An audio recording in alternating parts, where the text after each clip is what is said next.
Now, Mark White, GB News' home and security editor, has gone hot foot to Dorset, to Portland in particular, because we are expecting the barge. Now, if you look at this map, you can see Falmouth and the flashing light. That is where the Bibby Stockholm is right now. Now, she's about to sail, and she'll sail to Portland. I think it's about 85 to 90 miles.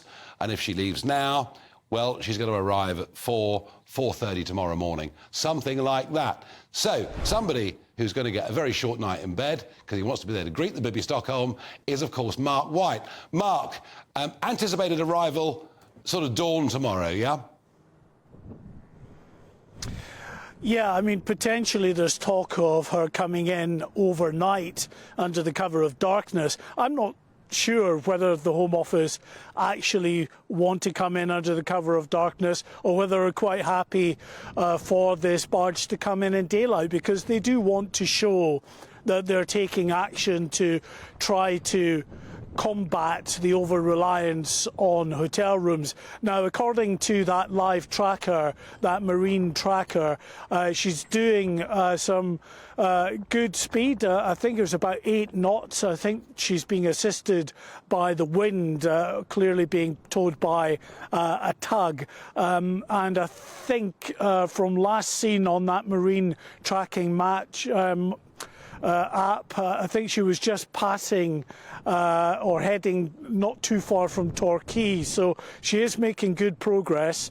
Unlikely that she would be off Portland in the early hours of this morning, so let's see whether they try and get in at night or not. But regardless, there will be local people here, Nigel, in the morning protesting outside the front gates to Portland Harbour, because they're determined, even though this barge is arriving, they say, you know, the fight is not over. They're going to continue to press home the message that this is completely unsuitable, that this barge with 500 men in this area, in this tourist town of Weymouth, next, of course, to the Isle of Portland as well, is just not the ideal place to have 500 men who will be perfectly free to leave that barge. Not just be perfectly free, there will be free bus services that will run them into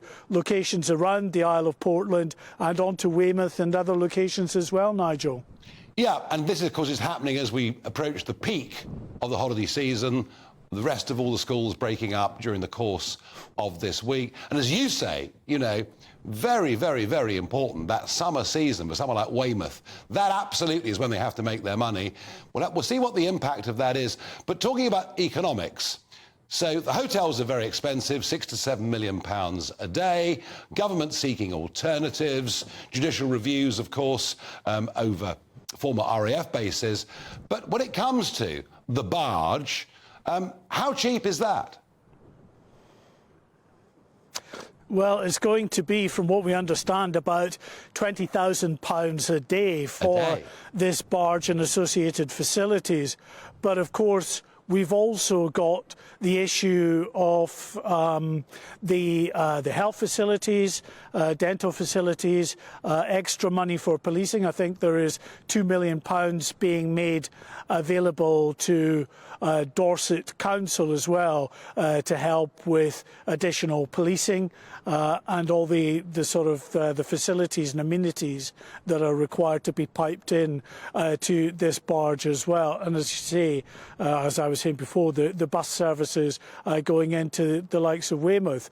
I mean, I think in terms of the sort of concern that there is in the community, it's understandable in a way. When we talk about hotels that, of course, caused a lot of concern, that are causing a lot of concern right up and down the country, you might be talking about 150 or so, maybe 200 in the bigger hotels. But this is 500 individuals. This is a real tester, Nigel, of this new policy that the government is trying to adopt of bigger, purpose-built or specially adapted accommodation centres that are a bit more austere and not as plush as some of the hotels, but it's more people.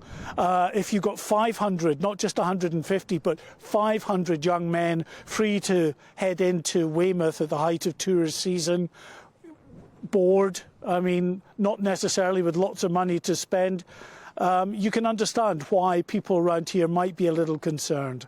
I certainly do, Mark, and we'll come back to you tomorrow and see how these things pan out. Mark White from Portland, thank you very much indeed. And yeah, Mark's right, you know, it'll take 500 people, more than a hotel that takes 150 to 200, but on a busy day, over 500 come. So, Rishi, you better go out and try and find a load more barges. And for my money, I would have thought 500 young men cooped up in an environment like that once they get out, I would have thought was a recipe for trouble. We'll see. Perhaps I'll be proved wrong.